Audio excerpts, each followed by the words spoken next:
যে কেন সনাতন ধর্ম অবলম্বীরা শ্রী বিগ্রহ পুজো করেন বা কেন মূর্তি পুজো করেন। স্বামী বিবেকানন্দকে তিনি প্রশ্ন করলেন, কেন আপনার পূজা করেন? ঈশ্বর তো সর্বত্র আছেন। তখন স্বামী বিবেকানন্দের সামনে একটি ছবি ছিল, চিত্রপট ছিল। তিনি মহারাজকে জিজ্ঞেস করলেন, এটি কে মহারাজ? তিনি বললেন, এটি আমার পূর্বপুরুষ, আমার পিতৃদেব, তার পিতৃদেব, পূর্বপুরুষের ছবি। স্বামী বিবেকানন্দ বললেন, একজন কর্মচারীকে ডেকে বললেন, এর মধ্যে থুতু দাও তো, থুতু দাও এর মধ্যে। সেই ছবিটা খুব সুন্দরভাবে সাজানো, গহনা পরানো, তাতে সোনার কারুকার্য করা, প্রতিদিন তাকে সাজানো হয়, পোছা হয়, লেপা হয়, পোশাক পরানো হয়, ইত্যাদি ইত্যাদি, পারফিউম দেওয়া হয়। যে কখনো কখনো এরকম প্রশ্ন বা এরকম সংশয়াত্মক ব্যক্তির সম্মুখীন আমরা হয়ে থাকি, যারা সনাতন ধর্মের বিভিন্ন মূর্তি অর্থাৎ শ্রী বিগ্রহ যাদেরকে আমরা বলি, সেই বিগ্রহ নিয়ে প্রশ্ন তোলেন বা প্রশ্ন চিহ্ন করেন যে কেন সনাতন ধর্ম অবলম্বীরা শ্রী বিগ্রহ পুজো করেন বা কেন মূর্তি পুজো করেন। প্রশ্ন হচ্ছে, সনাতন শাস্ত্র বলছেন যে ঈশ্বর কোথায়, ভগবান কোথায়, শ্রী ভগবানকে কি করে পাওয়া যায়, কোথায় তাকে ডাকবো আমরা, তিনি নেই কোথায়? শাস্ত্র উত্তর দিলেন, সর্বম খলু ইদং ব্রহ্ম। সর্বত্রই, খলু মানে অব্যয়, সর্বম খলু ইদং ব্রহ্ম, সর্বত্রই ব্রহ্মের উপস্থিতি। চতুশ্লোকী ভাগবতে শ্রী ভগবান ব্রহ্মাকে বললেন, অর্থাৎ 18,000 শ্লোক সমন্বিত যে শ্রীমদ্ ভাগবত, যা মহর্ষি বেদব্যাসের দ্বারা প্রণীত, তিনি লিপিবদ্ধ করলেন। ভাগবত তো নিত্য, মহর্ষি বেদব্যাস তা লিপিবদ্ধ করলেন। তা 18,000 শ্লোক যে তৈরি হলো, সমন্বিত যে কলেবর ভাগবতের বিশাল, প্রথমে এই শ্লোকগুলি এক বীজের আকারে প্রকাশ হয়েছিল। যেমন মন্ত্র মধ্যস্থিত শ্রী ভগবান যেমন বীজের আকারে প্রকাশ হয়, বীজ মন্ত্র হিসাবে, বিশাল বটবৃক্ষের যে স্বরূপ সেটি যেমন একটি ক্ষুদ্র বীজের মধ্যে নিহিত থাকে, তেমনি শ্রীমদ্ ভাগবতেরই এই গোটা ব্রহ্মাণ্ডের রহস্যই এরকম। গোটা ব্রহ্মাণ্ডের সমস্ত রহস্য দেখা গেল একটি ছোট্ট কোনো বস্তুর মধ্যে নিহিত আছে। এই তত্ত্বগুলি জানতে হলে, বুঝতে হলে, জানার চেয়ে বুঝতে হলে আমাদের তপস্যা করতে হবে। মহাপ্রসাদে গোবিন্দে নাম ব্রহ্মণে বৈষ্ণবে স্বল্প পুণ্যে বতং রাজন বিশ্বাস নৈব জায়তে।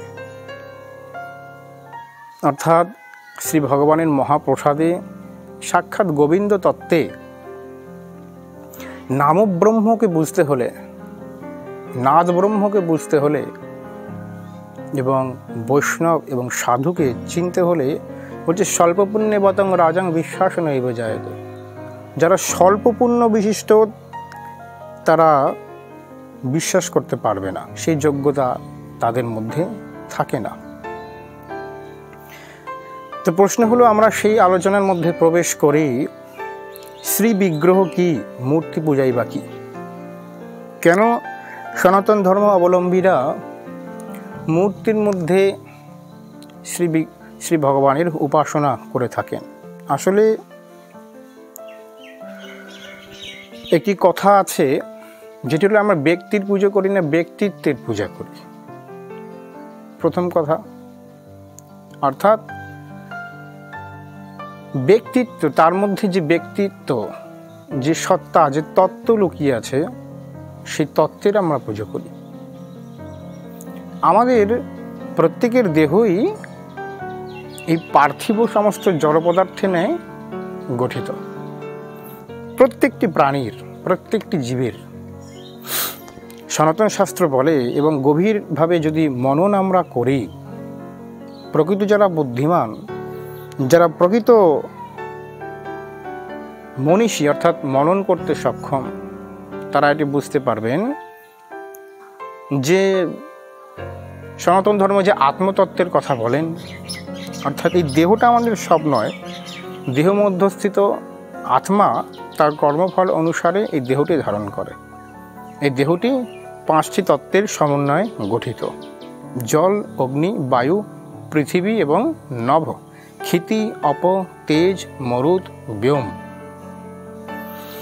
এই 5টি তত্ত্বের সমন্বয়ে সকলের দেহ গঠিত। অর্থাৎ এই দেহটা আমাদের এই যে ভোগের দেহটা, সুখ দুঃখ ভোগের দেহ, সেটি আমরা এই পৃথিবী থেকেই নিয়েছি, ধার নিয়েছি। আমাদের কর্ম শেষ হলে এই পৃথিবীতে আবার এটি রেখে চলে যেতে হবে। এখান থেকে নিয়েছি, এখানেই দিয়ে যেতে হবে। এই দেহটাই সব কথা নয়, দেহ মধ্যস্থ আত্মাই হচ্ছে সব। আত্মায় জন্ম জন্মান্তর ধরে তার কর্মফল অনুসারে সুখ অথবা দুঃখ ভোগের জন্য এই পৃথিবীতে জন্মগ্রহণ করে থাকে। সর্বত্রই তো ব্রহ্মের উপস্থিতি। শ্রী ভগবান চতুশ্লোকে ভাগবতে বললেন, অহমেবাস্যমেবাগ্রে নান্যৎ যৎ সদা সৎপরম পশ্চাদহং যদেতচ্চ যবশিষ্যেত সস্মহম রীতিয়ার্থং যৎ প্রতীয়ত ন প্রতীয়ত চাত্মনি তদ্বিদ্যাদাত্মন মায়াং যথা ভাসো যথা তমঃ। সৃষ্টির পূর্বে কেবল আমিই ছিলাম। কে এই আমি? অর্থাৎ পরব্রহ্ম, সাক্ষাৎ পরব্রহ্ম বলছেন শ্রীমন নারায়ণ পরমাত্মা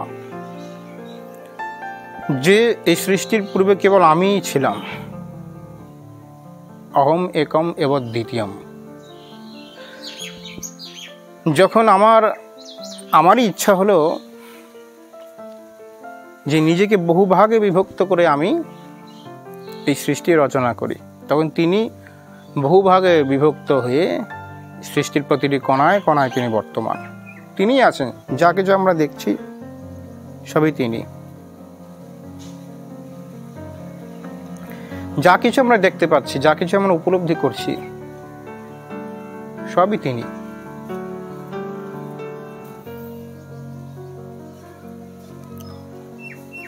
জড় পদার্থ বলে কিছু নেই, এটি বিজ্ঞানও প্রমাণ করেছে। জড় পদার্থ বলে কিছু নেই, সবই চেতন। ভগবান তো সর্বত্র আছে, সবকিছুর মধ্যে আছে। তাহলে ওই বিগ্রহের মধ্যে কেন নেই, এই ধারণা আমাদের মধ্যে কেন আসে? এই ধারণা কাদের মধ্যে আসে বলে যারা শাস্ত্রগ্রন্থ জানে না, বা যারা আদৌ ধর্ম বা সাধনার সঙ্গে জড়িত নয়, যাদের সাধনা বলে কিছু নেই, তপস্যা বলে কিছু নেই, উপলব্ধি কিছু বলে কিছু নেই, ত্যাগ তিতিক্ষা বলে কিছু নেই। একটু বিচার করে দেখবেন, তারাই ধরনের কথাবার্তা বলেন। সনাতন শাস্ত্র আমাদের শিখিয়েছেন যে ভগবানকে চিনতে হলে, ভগবানকে পেতে হলে আগে তোমাকে ত্যাগের আদর্শে ব্রতী হতে হবে। জাগতিক সমস্ত বস্তুর আশা আকাঙ্ক্ষা আস্তে আস্তে তোমাকে ত্যাগ করার চেষ্টা করতে হবে, মোহটা ত্যাগ করতে হবে। সব বস্তুই আমাদের দরকার জীবন ধারণের জন্য, কিন্তু আস্তে আস্তে মোহ ত্যাগ করতে হবে। তপস্যার মাধ্যমে চিত্ত শুদ্ধি করতে হবে, সৎ কর্ম করতে হবে, পুণ্য অর্জন করতে হবে। যে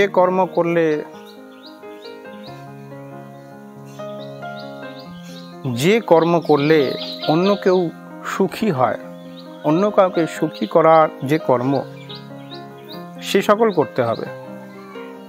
আস্তে আস্তে আস্তে আস্তে তোমার মধ্যে সেই সামর্থ্য তৈরি হবে যে যার দ্বারা আস্তে আস্তে তুমি পরমাত্মার নিকট অর্থাৎ ভগবানের অতি প্রিয় হয়ে উঠবে। সৎকর্মের দ্বারা এই ব্যক্তিটি আমার প্রিয় হয়ে উঠেছে। মৎ কর্ম পরম ভব, শ্রী ভগবান শ্রীমদ্ ভগবদ্ গীতায় বললেন। এমনি এমনি খেয়ে বসে যাচ্ছে তাই করে অপরকে ক্ষতি করে তার সর্বনাশ করে কখনো কেউ উপরওয়ালাকে অনুভব করতে পারেনি। এগুলো সবই মিথ্যে কথা, মিথ্যে নিজেকে বোঝানো যে আমি মরে গেলে উপরওয়ালাকে পাবো। বেঁচে থাকতেই সনাতন শাস্ত্র বলছেন বেঁচে থাকতেই তাকে অনুভব করো, মরে গেলে কি পাবে সেটা পরের কথা। কেউ দেখতে যায়নি। সনাতন ধর্মের বিভিন্ন সাধকগণ জীবিত অবস্থায় ভগবত অনুভূতি লাভ করেছেন, এটি সনাতন ধর্মের মধ্যেই আছে। তারা বিভিন্ন সাধনা করে, যেই সাধনা ঋষিবর্গ করে গেছেন সেই সাধনা আমরা করলেও আমরাও ফল পাবো। একজন সাধন করে চলে গেছেন, তারপরে বাকিরা মরে গেলে তাকে অনুভব করব বা তিনি নিয়ে যাবেন আমাদের, তা কিন্তু কখনো নয়। যা আগে হয়েছে, সাধনা যেভাবে করতে হয়, মহাপুরুষরা যেভাবে সাধনা করে গেছেন, তারা সাধনা করে তারা নৌকা পার হয়ে সেই নৌকাগুলি আমাদের জন্য রেখে গেছেন।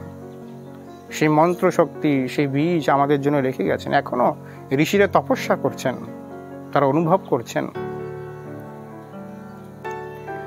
তা শ্রী বিগ্রহ কি বলছে, জড় পদার্থ বলে কিছু হয় না। যদি আমাদেরকে ওইটা বুঝিয়ে থাকে যে জড় বস্তু, সে মিথ্যে কথা বলছে। হয় সে মূর্খ, তার কোনো জ্ঞান নেই, বা তিনি ইচ্ছা করে কোনো কারণে কোনো নিজ ক্ষুদ্র স্বার্থ বা কোনো তত্ত্বকে, নিজের বানানো কোনো তত্ত্বকে সুপ্রতিষ্ঠা করার জন্য এহেন কথা প্রচার করছেন। জড় পদার্থ বলে কি কিছু আছে? সত্যি বলুন তো। যারা পড়াশোনা আমরা জানি তারা জানি যে বস্তুর মধ্যে অণু দ্বারা গঠিত তো কোনো বস্তু। অণুকে ভাঙলে পাওয়া যায় পরমাণু। সেই পরমাণুকেও ভাঙা সম্ভব হয়েছে। দেখা গেল পরমাণুর ভেতরে ইলেকট্রন, প্রোটন, নিউট্রন ঘুরছে, একটা একটাকে কেন্দ্র করে ঘুরছে ক্রমাগত। তা জড় বস্তু তো তার কোনো চেতনা শক্তি নাই, তাহলে ইলেকট্রন, প্রোটন, নিউট্রন কি করে বনবন করে ঘুরছে? তার মধ্যে শক্তি না থাকলে, তার মধ্যে চেতনা না থাকলে। তার মানে এই বিশ্ব ব্রহ্মাণ্ডে যেমন গ্রহ নক্ষত্রকে কেন্দ্র করে গ্রহগণ ঘুরছেন, শুধু পৃথিবী সূর্যকে কেন্দ্র করে ঘুরছে, নবগ্রহ ঘুরছে, এই গ্রহগুলি ঘুরছে, বুধ, শুক্র, পৃথিবী, মঙ্গল, বৃহস্পতি, শনি, ইউরেনাস, নেপচুন, প্লুটো ঘুরছে সৌরজগৎ, তা তো নয়। বিজ্ঞানও প্রমাণ করেছে, ধর্ম অনেকদিন আগেই বলে গেছেন, অনন্ত কোটি ব্রহ্মাণ্ড, ব্রহ্মাণ্ডের শুরু নাই শেষ নাই। এমন গ্রহ, পৃথিবীর মতন এমন গ্রহ, এমন বসতি, লোকজন, প্রাণী, এরকম অনেক গ্রহ আছে, অসংখ্য, অনন্ত, যার শুরু নাই শেষ নাই। ভগবান হলেন অনন্ত কোটি ব্রহ্মাণ্ডের অধীশ্বর, তিনি কণায় কণায় বর্তমান। সর্বম খলু ইদং ব্রহ্ম। ভগবান যদি বলি উপর দিকে আছেন, তাহলে উপর দিক কাকে বলে? যদি পৃথিবী গোল হয়, সে তো একবার নিচের দিকে যাচ্ছে, একবার উপর দিকে উঠছে, বনবন করে ঘুরছে। আমি যদি বলি এইটা আমার উপর দিকে ভগবান আছে, উপর দিকে তাকে ডাকছে, তাহলে যিনি আমার নিচের গোলার্ধে আছেন, সে তার উপর কোনটা হবে? সে তো আকাশের দিকে, আকাশটাকে উপর মনে করছে, কারণ পৃথিবীর মাধ্যাকর্ষণ শক্তির প্রভাবে আমরা তার সঙ্গে জুড়ে আছি। আকাশের দিকে তাকিয়ে যদি আমি বলি যে উপর দিকে ভগবান আছেন, তার মানে নিচের দিকে ভগবান আছেন। কারণ আমার এদিকটা উপর দিক হচ্ছে আমার যে নিচের গোলার্ধ, উল্টো দিকের যে গোলার্ধ পৃথিবীর, সেই গোলার্ধে তার উপর দিক হচ্ছে আমার নিচের দিকটা। এইভাবেই তো হচ্ছে কোনো গোল বস্তুর, আমার উপর দিক মানে তার নিচের দিক, তার উপর দিক মানে আমার নিচের দিক। সেইভাবে তার মানে ভগবান সর্বত্র আছে। সর্বম খলু ইদং ব্রহ্ম, তার মধ্যে থেকেই সৃষ্টি রচনা করা হয়েছে, তাই জড় পদার্থের মধ্যেও তিনি আছেন। এবার হলো যারা বেদ মন্ত্র বা বিভিন্নভাবে অন্যান্য বিভিন্ন সম্প্রদায়, ধর্ম তো একটাই, তা হলো সত্য সনাতন ধর্ম, বাকিরা সম্প্রদায়, অন্যান্য সম্প্রদায়ের দ্বারা প্ররোচিত হয়ে যারা এহেন কথা বলার চেষ্টা করেন যে কোনো শাস্ত্রে বিগ্রহ পূজন নেই, শাস্ত্রে বিগ্রহ পূজন, এবং অন্য শাস্ত্রে কথা, আমাদের বেদেই বিগ্রহ পূজনের কথা আছে। বেদের মধ্যে সাক্ষাৎ বর্ণনা করা আছে। যারা বেদের অপব্যাখ্যা করে বা বেদ জানে না আদৌ, বা কোনো ক্ষুদ্র স্বার্থ চরিতার্থ করার জন্য দুদিন দুটো শ্লোক পড়ে নিজেদেরকে বেদজ্ঞ মনে করছেন, তাদের কাছে এই দৃষ্টান্তগুলো তুলে ধরছি বেদমন্ত্রের দ্বারা। বেদে প্রমাণ দেওয়া হয়েছে, ঋগ্বেদ অষ্টম মণ্ডলে অষ্টাদশ সূক্ত 3 নম্বর মন্ত্র বলা হয়েছে, কচিত প্রতিমা কিং নিরাধম আদ্যম কিমা নামত পরিধি কচিত। অর্থাৎ কিরূপে ঈশ্বরের প্রতিমূর্তি নির্মিত হবে, কি নাম হবে তার। যজুর্বেদে 8ম অধ্যায়ের 16 নম্বর মন্ত্র কি বলছেন? বলছে, শ্যাম অস্য শচামে মৃত্তিকা চামে কিরয় শচামে পর্বতা শচামে শিখাতা শচামে বানস্পত্য চামে হিরণ্যশ্চ চামে অপ্সচামে শাম চমে লোহ্যশ্চমে শিষ্যশ্চমে যজ্ঞেন কল্পতাম। অর্থাৎ অনুবাদ হলো, মৃত্তিকা মানে মাটি, পর্বত মানে পাথর, শীষ মানে ধাতু, বালুকা মানে বালি, বানস্পত্য মানে বৃক্ষ বা কাঠ, হিরণ্যময় সোনা, সীসা প্রভৃতি দ্বারা ঈশ্বরের শরীর রচনা করা হোক, রচনা করো, যা যজ্ঞের বিকল্প উপাসনা হিসেবে বিবেচ্য। অথর্ববেদ 2য় কাণ্ডের 3 নম্বর অনুবাকে 4র্থ মন্ত্র বলা হলো, এহ সমা নোমা মাতিশ সমা ভবতু তে তনুনঃ। এই পবিত্র মাটি ও প্রস্তরে, অর্থাৎ তুমি ঈশ্বর, এসো, এই মৃত্তিকা দিয়ে তোমার শরীর নির্মিত হোক। সহস্র প্রতিমূর্তি বিশ্বরূপম পরম ঈশ্বর বিবিধ প্রতিমা। অনুবাদ হলো, এক পরম ঈশ্বরের অনেক রূপের প্রতিমা বিশ্বে রচিত হোক। যজুর্বেদ 13 নম্বর অধ্যায়ের 41 নম্বর মন্ত্র।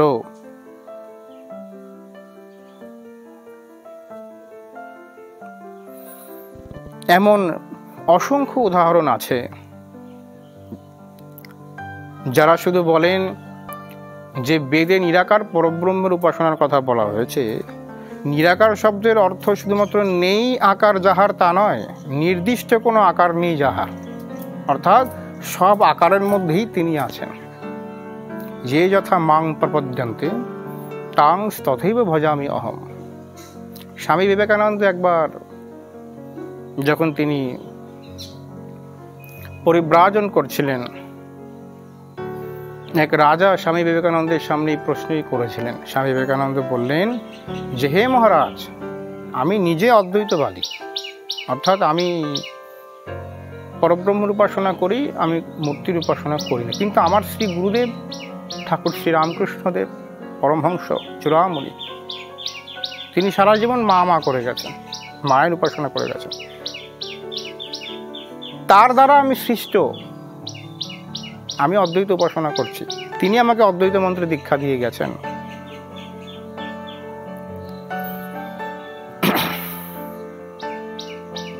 ঈশ্বরকে আমরা যেভাবে চাইব তিনি সেভাবে আমাদেরকে কৃপা করবেন, করছেন। তিনি তো আমাদের সব, তিনি আমাদের সব। তখন মহারাজ বললেন যে, কেন আপনারা মূর্তি পুজো করেন?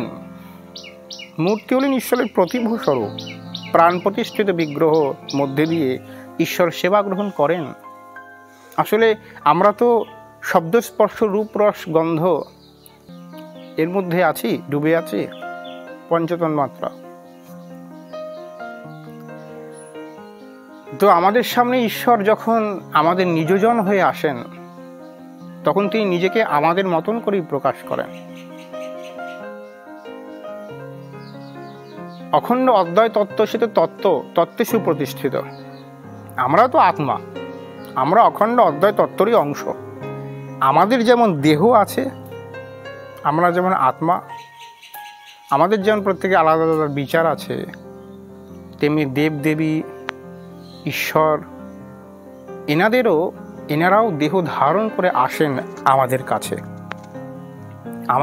আমাদের মতো হয়ে আসেন। কারণ আমরা আমাদের মতন হয়ে না আসলে আমরা তাকে ধরতে পারবো না, শুধু একজন ঋষি তপস্যা করছেন আর বাকি সাধারণ মানুষরা কি তারা কখনো ভজনা করতে পারবেন না? তারা সাধন করতে পারবেন না? তাই ভগবান তাদের মতন করে তাদের কাছে আসেন। স্বামী বিবেকানন্দকে তিনি প্রশ্ন করলেন, কেন আপনার পূজা করেন? ঈশ্বর তো সর্বত্র আছেন।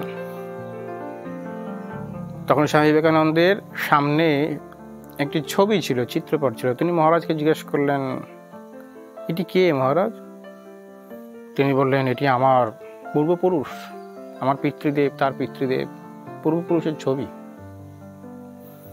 স্বামী বিবেকানন্দ বললেন, একজন কর্মচারীকে ডেকে বললেন, এর মধ্যে থুতু দাও তো, থুতু দাও এর মধ্যে। সেই ছবিটা খুব সুন্দরভাবে সাজানো, গহনা পরানো, তাতে সোনার কারুকার্য করা, প্রতিদিন তাকে সাজানো হয়, পোছা হয়, লেপা হয়, পোশাক পরানো হয়, ইত্যাদি ইত্যাদি, পারফিউম দেওয়া হয়। তিনি বললেন, মানে? বললেন, হ্যাঁ, থুতু দাও এতে, কর্মচারীকে বলল। তিনি বললেন, কেন? আমার পিতৃদেবের গায়ে থুতু, আমার পূর্বপুরুষের মুখে থুতু দিতে বলছেন? বললো, কেন? এটা তো জড় পদার্থ, এর তো কোনো বিকার নাই, কোনো চেতনা নাই। তাহলে যে জড় পদার্থ তার গায়ে থুতু দিই বা তার গায়ে জল দিই, কোনো অসুবিধা তো নেই। আপনার পিতা তো নেই, তিনি তো চলে গেছেন, মারা গেছেন। আমার পিতা না থাকলে, পিতার তো ছবি, এটা ছবিকে অপমান করা মানে তাকে অপমান করা। বলে, হ্যাঁ ঠিক, এটাই আমি বলতে চাইছি। ছবিকে, নামকে অপমান করা মানে তাকেই অপমান করা হয়। তো ঈশ্বরের শ্রী বিগ্রহ মধ্যে দিয়ে তিনি প্রকাশিত হন। তিনি চাইলে সবকিছুর মধ্যে দিয়ে প্রকাশিত হতে পারেন, কিন্তু প্রতিমা স্থির থাকে। প্রতিমার মধ্যেও তো শক্তি থাকে। মন্ত্রে তো একটা শক্তি আছে। যখন তার প্রাণ প্রতিষ্ঠা করা হয়, মন্ত্র দ্বারা তার প্রাণ প্রতিষ্ঠা করা হয়, বিভিন্ন শাস্ত্রীয় বাক্য, শাস্ত্র মহাজনের, ঋষিদের অভিমত অনুসারে সেই তত্ত্বের সুপ্রতিষ্ঠা করা হয়। তিনি সেই তত্ত্বের মধ্যে, তার মধ্যেও সেই তত্ত্ব রয়েছে, আমার মধ্যে যে তত্ত্ব রয়েছে, সেই জড় পদার্থের মধ্যে সেই তত্ত্ব রয়েছে। তার মধ্যে ভগবানকে আমরা ডাকতে ডাকতে তিনি তার মধ্যে দিয়ে সমহিমায় প্রকাশিত হন। ঈশ্বর তার মধ্যেও আছেন। সর্বম খলু ইদং ব্রহ্ম। তাই শ্রী বিগ্রহের মধ্যে দিয়ে তিনি আমাদের কৃপা করে থাকেন। তিনি বলে, দেখেছেন মহারাজ, আমি আপনাকে বললাম না? ঠিক এইভাবেই, এই জন্যে আমরা শ্রী বিগ্রহ পূজন করি, কারণ বিগ্রহের মধ্যে দিয়ে তারই প্রকাশ হয়, তারই মহিমা প্রচার হয়। কারণ বিগ্রহকে অপমান করা, যদি আপনার পিতার ছবিকে সম্মান করা মানে যদি তাকে সম্মান করা হয়, পিতার চিত্রকে অপমান করা, থুতু দেওয়া মানে যদি আপনার পিতাকে অপমান করা বা তাতে থুতু দেওয়া হয়, তিনি শ্রী বিগ্রহে অপমান করা বা তাতে অসম্মান করা বা পূজা করা ইত্যাদি সবকিছুই তিনিই পান। এই বলে, যদিও শাস্ত্রের কথা সমুদ্রের মতো, অনেক যুক্তি, অনেক তর্ক, অনেক প্রমাণ সাপেক্ষ, আরও অনেক কিছু বলার আছে, তথাপি আজকে আমাদের সংক্ষিপ্ত বক্তব্য এখানে বিশ্রাম দিলাম। ভুল ত্রুটি আপনারা ক্ষমা করবেন। আশা করি আমাদের অনেকের সংশয় এতে দূর হবে এবং শ্রীবিগ্রহ সেবন আমরা কেন করি এ বিষয়ে এক স্পষ্ট ধারণা আস্তে আস্তে আমাদের মধ্যে জন্ম নেবে। জয় নিতাই গৌর সীতানাথ, হরি হরি বল।